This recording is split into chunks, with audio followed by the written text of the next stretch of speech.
Chapter 23. It was the longest day, mindlessly hot, unspeakably hot, too hot to move or even think. The countryside, the village of Tree Gap, the wood, all lay undefeated. Nothing stirred. The sun was a ponderous circle without edges, a roar without a pond, a blazing glare so thorough and remorseless that even in the Fosters' parlor, with curtains drawn, it seemed an actual presence. You could not shut it out. Wendy's father and grandmother sat plaintive all afternoon in the parlor, fanning themselves and sipping lemonade, their hair unsettled and their knees loose. It was totally unlike them, this lapse from gentility, and it made them much more interesting. But Winnie didn't stay with them. Instead, she took her own brimming glass to her room and sat in her little rocker by the window. Once she had hidden Jessie's bottle in a bureau drawer, there was nothing to do but wait. In the hall outside her room, the grandfather's clock ticked deliberately, unimpressed with anyone's impatience, and Winnie found herself rocking to its rhythm. Forward, back, tick-tock, tick-tock. She tried to read, but it was so quiet that she could not concentrate. And so she was glad when at last it was time for supper. It was something to do, though none of them could manage more than a nibble. But later, when Winnie went out again to the fence, she saw that the sky was changing. It was not so much clouding up as thickening somehow, from every direction at once, the blank blue gone to haze. And then, as the sun sank reluctantly behind the treetops, the haze hardened to a brilliant brownish yellow. In the woods, the leaves turned underside up, giving the trees a silvery cast. The air was noticeably heavier. It pressed on Winnie's chest and made her breathing difficult. She turned and went back into the cottage. "It's going to rain, I think," she told the prostrate group in the parlor, and the news was received with little moans of gratitude. Everyone went to bed early, closing windows firmly on their way, for outside, though it was almost dark, shreds of the hard brown-yellow light lingered on the rims of things, and there was a wind beginning, small gusts that rattled the fence gate and set the trees to rustling. The smell of rain hung sweet in the air. "What a week this has been," said Winnie's grandmother. "Well, thank the Lord, it's almost over." And Winnie thought to herself, yes, it's almost over. There were 3 hours to wait before midnight and nothing whatever to do. Winnie wandered restlessly about her room, sat in her rocker, lay on her bed, counted the ticks of the hall clock. Beneath her excitement, she was thick with guilt. For the second time in 3 short days, though they seemed many more than that, she was about to do something which she knew would be forbidden. She didn't have to ask. Winnie had her own strong sense of rightness. She knew that she could always say afterward, "Well, you never told me not to." But how silly that would be. Of course, it would never occur to them to include such a thing on their lists of don'ts. She could hear them saying it and almost smiled. "Now remember, Winifred, don't bite your fingernails, don't interrupt when someone else is speaking, and don't go down to the jailhouse at midnight to change places with prisoners." Still, it wasn't really funny. What would happen in the morning when the constable found her in the cell and had to bring her home for the second time? What would they say? Would they ever trust her again? Winnie squirmed, sitting in the rocker, and swallowed uncomfortably. Well, she would have to make them understand somehow without explaining. The hall clock chimed 11. Outside, the wind had stopped. Everything, it seemed, was waiting. Winnie lay down and closed her eyes. Thinking of Tuck and May, of Miles and Jessie, her heart softened. They needed her to take care of them. For, in the funny sort of way that had struck her at the first, they were helpless. Or too trusting. Well, something like that. Anyway, they needed her. She would not disappoint them. May would go free. No one would have to find out. Winnie would not have to find out that May could not. But Winnie blocked the picture from her mind, the horror that would prove the secret. Instead, she turned her thoughts to Jessie. When she was 17, would she? If it was true, would she? And if she did, would she be sorry afterwards? Tuck had said, it's something you don't find out how you feel until afterwards. But no, it wasn't true. She knew that now, here in her own bedroom. They were probably crazy after all, but she loved them anyway. They needed her. And thinking this, Winnie fell asleep. She woke with a jerk some time later and sat up, alarmed. The clock was ticking steadily. The darkness was complete. Outside, the night seemed poised on tiptoe, waiting, holding its breath for the storm. Winnie stole out to the hall and frowned at the clock face in the shadows, and at last she could make it out, for the black Roman numerals were just barely visible against their white ground. The brass hands glowed faintly, and as she peered at them, the long hand snapped forward one more notch with a loud click. She had not missed her moment. It was 5 minutes to midnight.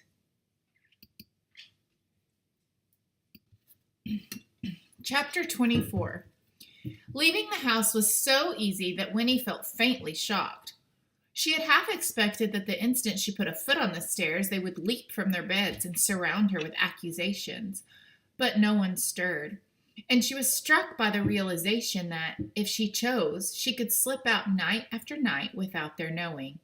The thought made her feel more guilty than ever that she should once more take advantage of their trust. But tonight, this one last time, she had to. There was no other way. She opened the door and slipped out into the heavy August night. Leaving the cottage was like leaving something real and moving into dream. Her body felt weightless, and she seemed to float down the path to the gate.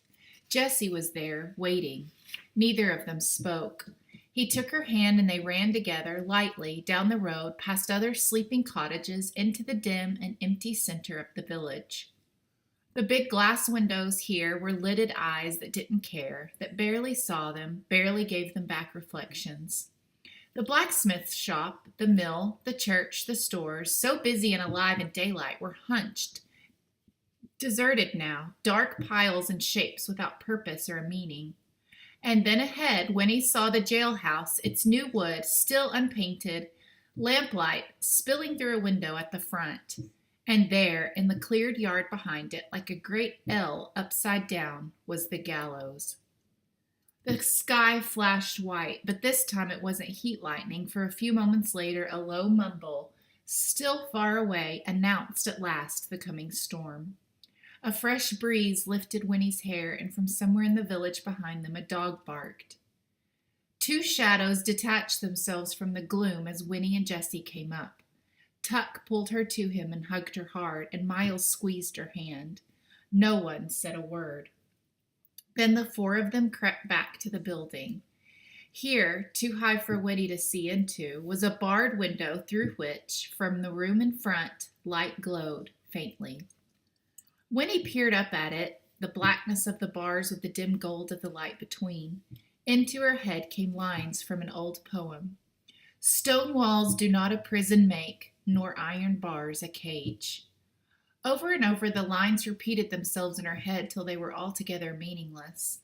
Another roll of thunder sounded. The storm was moving nearer. Then Miles was standing on a box. He was pouring oil around the frame of the window. A swirl of wind brought the thick, rich smell of it down to Winnie's nostrils. Tuck handed up a tool, and Miles began to pry at the nails securing the window frame. Miles knew carpentering. Miles could do the job. Winnie shivered and held tight to Jessie's hand. One nail was free. Another. Tuck reached up to receive them as they came out one by one. A fourth nail screeched as it was pried up, and Miles poured on more oil. From the front of the jailhouse, the constable yawned noisily and began to whistle. The whistling came nearer. Miles dropped down. They heard the constable's footsteps coming up to May's cell. The barred door clanked. Then the footsteps receded, the whistling grew fainter. An inner door shut, and the lamp glow disappeared. At once, Miles was up again and prying at the nails. An eighth was out, a ninth, a tenth. Winnie counted carefully, while behind her counting, her mind sang, "Stone walls do not a prison make."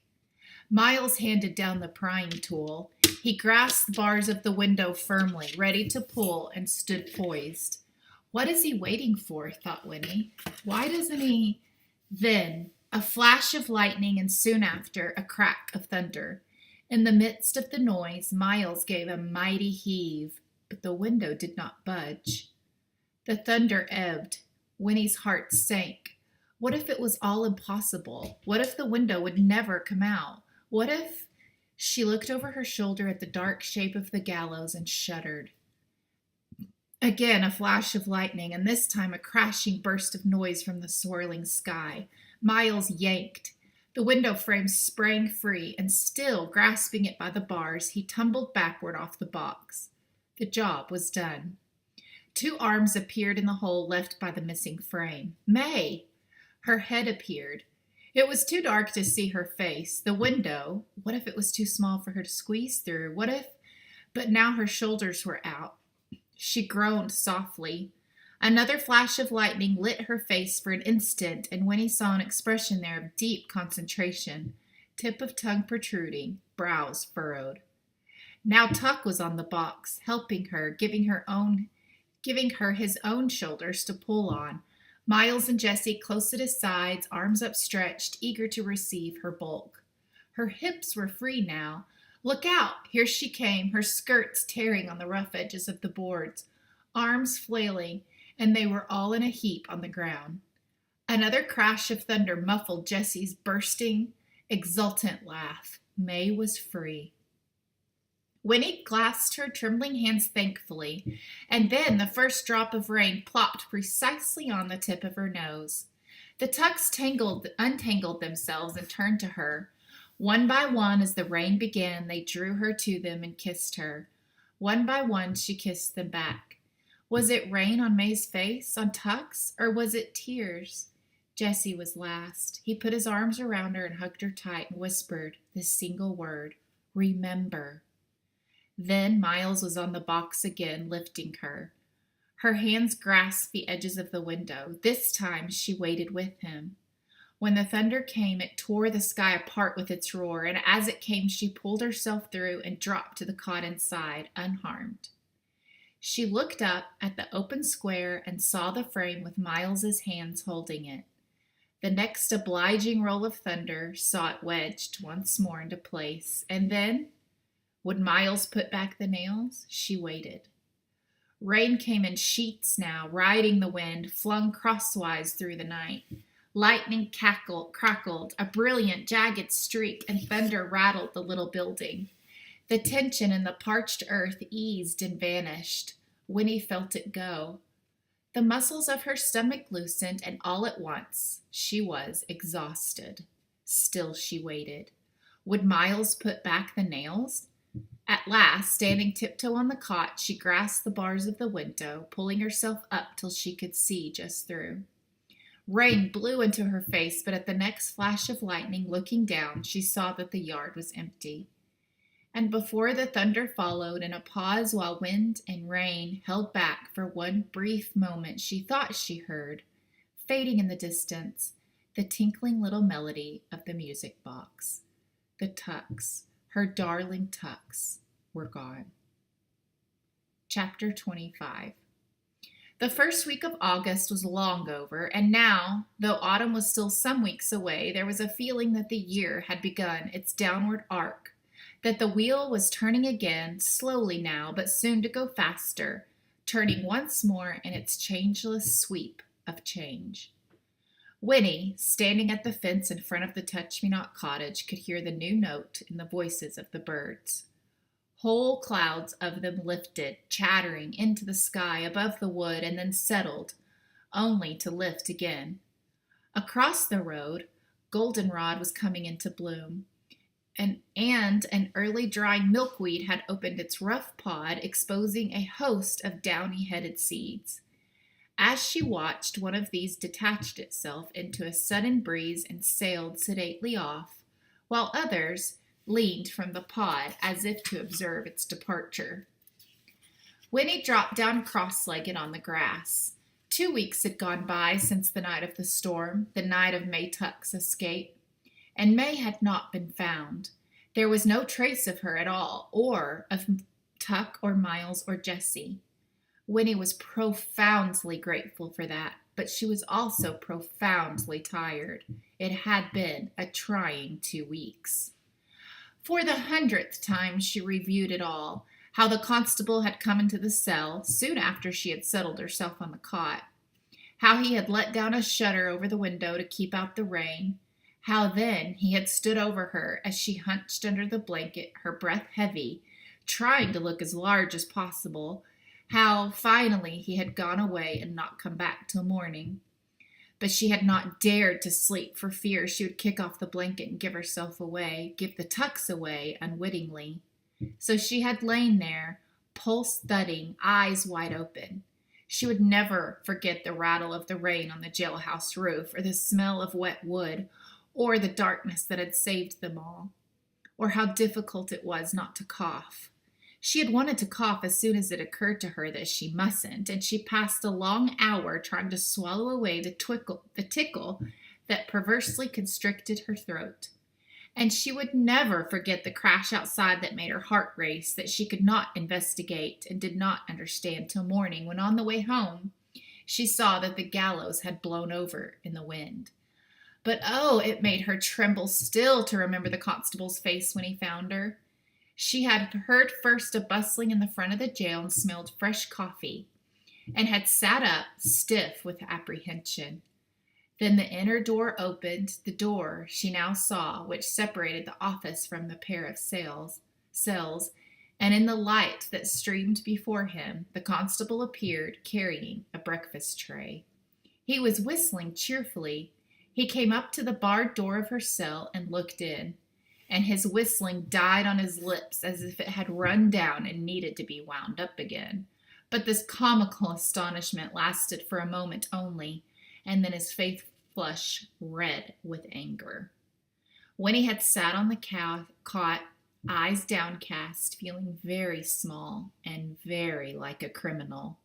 In fact, he was soon shouting that if she were older, he'd have to keep her there, that it was a crime, what she had done. She was an accomplice. She had helped a murderer escape. She was, in fact, a criminal, but too young to be punished by the law. Worse luck, he told her, for she badly needed punishing. She was released then into the custody of her mother and father, and these new words, accomplice and custody, chilled her blood. Over and over they asked her, shocked at first, and then wistful. Why had she done such a thing? Why? She was their daughter. They had trusted her. They had tried to bring her up properly with a true sense of right and wrong. They did not understand, and finally she had sobbed the only truth there was into her mother's shoulder, the only explanation. The Tucks were her friends. She had done it because, in spite of everything, she loved them. This, of all things, her family understood, and afterward they drew together staunchly around her. It was hard for them in the village, Winnie knew it was, and the knowledge gave her pain, for they were proud, and she had shamed them. Still, this side of the affair was not without its benefits, at least for Winnie. Though she was confined to the yard indefinitely and could go nowhere, not even with her mother or her grandmother, the other children wandered by to look at her, to talk to her through the fence. They were impressed by what she had done. She was a figure of romance to them now, where before she had been too neat, too prissy, almost somehow too clean to be a real friend. Winnie sighed and plucked at the grass around her ankles. School would open soon. It wouldn't be so bad. In fact, she thought, as her spirits lifted, this year it might be rather nice. And then 2 things happened. First of all, the toad appeared out of the weeds on her side of the road this time. It bounced out of a cover of old dandelion leaves and landed, plop, just beyond the fence. If she had reached her hand through the bars, she could have touched it. And next, A large brown dog with easy gait and dangling tongue came loping down the road toward them. He stopped opposite the fence and looked at Winnie with a friendly swish of his tail, and then he saw the toad. At once he began to bark, his eyes bright. He pranced up, his hind quarters leaping independently from side to side, nose close to the toad, his voice shrill with enthusiasm. "Don't!" cried Winnie, leaping to her feet and flapping her arms. "Go away, dog! Stop that! Go away! Shoot!" The dog paused. He looked up at Winnie's frantic dancing, and then he looked at the toad, who had pressed down close to the dirt, eyes tight shut. It was too much for him. He began to bark again and reached out a long paw. "Oh!" cried Winnie. "Oh, don't do that! Leave my toad alone!" And before she had time to realize what she was doing, she bent, reached through the bars, and snatched the toad up and away from harm, dropping it on the grass inside the fence. A feeling of revulsion swept through her. While the dog whined, pawing uselessly at the fence, she stood rigid, staring at the toad, wiping her hands again and again on the skirt of her dress. Then she remembered the actual feel of the toad, and the revulsion passed. She knelt and touched the skin of its back. It was rough and soft, both at once, and cool. Winnie stood up and looked at the dog. He was waiting outside the fence, his head on one side, peering at her longingly. "It's my toad," Winnie told him, "so you'd better leave it alone." And then, on an impulse, she turned and ran into the cottage, up to her room, to the bureau drawer where she had hidden Jessie's bottle, the bottle of water from the spring. In a moment, she was back again. The toad still squatted where she had dropped it.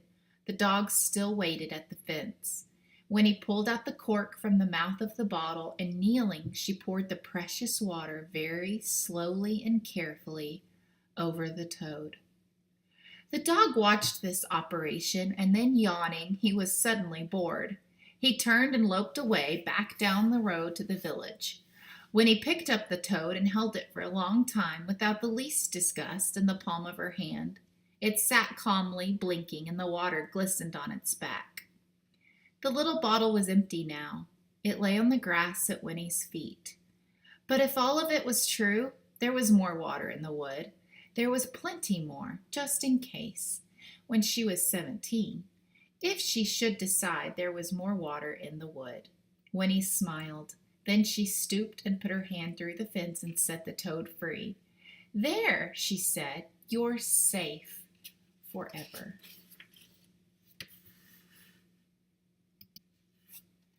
Epilogue. The sign said, "Welcome to Tree Gap," but it was hard to believe that this was really Tree Gap. The main street hadn't changed so very much, but there were many other streets now crossing the main street. The road itself was black-topped. There was a white line painted down its center. May and Tuck, on the seat of a clattering wood wagon, bumped slowly into Tree Gap behind the fat old horse. They had seen continuous change and were accustomed to it, but here it seemed shocking and sad. "Look," said Tuck. "Look, May. Ain't that where the wood used to be? It's gone. Not a stick or a stump left, and her cottage, that's gone too." It was very hard to recognize anything, but from the little hill which had once lain outside the village and was now very much a part of it, they thought they could figure things out. "Yes," said May, "that's where it was, I do believe. Course it's been so long since we was here, I can't tell for certain." There was a gas station there now. A young man in greasy coveralls was polishing the windshield of a wide and rusty Hudson automobile. As May and Tuck rolled past, the young man grinned and said to the driver of the Hudson, who lounged at the wheel, "Looky there, in from the country for a big time," and they chuckled together. May and Tuck clattered on into the village proper, past a Catholic mixture of houses which soon gave way to shops and other places of business, a hot dog stand, a dry cleaner, a pharmacy, a 5 and 10, another gas station, a tall white frame building with a pleasant veranda, the Tree Gap Hotel, family dining, easy rates, the post office. Beyond that, the jailhouse, but a larger jailhouse now, painted brown, with an office for the county clerk. A black and white police car was parked in front with a red glass searchlight on its roof and a radio antenna, like a buggy whip, fastened to the windshield. May glanced at the jailhouse but looked away quickly. "See beyond there?" she said, pointing. "That diner? Let's stop there and get a cup of coffee, all right?" "All right," said Tuck. "Maybe they'll know something." Inside, the diner gleamed with chrome and smelled like linoleum and ketchup. May and Tuck took seats on a rumbling, swiveling stools at the long counter. The counterman emerged from the kitchen at the rear and sized them up expertly. They looked all right, a little queer maybe, their clothes especially, but honest. He slapped a cardboard menu down in front of them and leaned on the foaming orangeade cooler. "You folks from off?" he asked. "Yep," said Tuck, "just passing through." "Sure," said the counterman. "Say," said Tuck cautiously, fingering the menu, "didn't there used to be a Wood once down the other side of town?"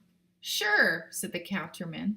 "Had a big electrical storm, though, about 3 years ago now, or thereabouts. Big tree got hit by lightning, split right down the middle, caught fire and everything.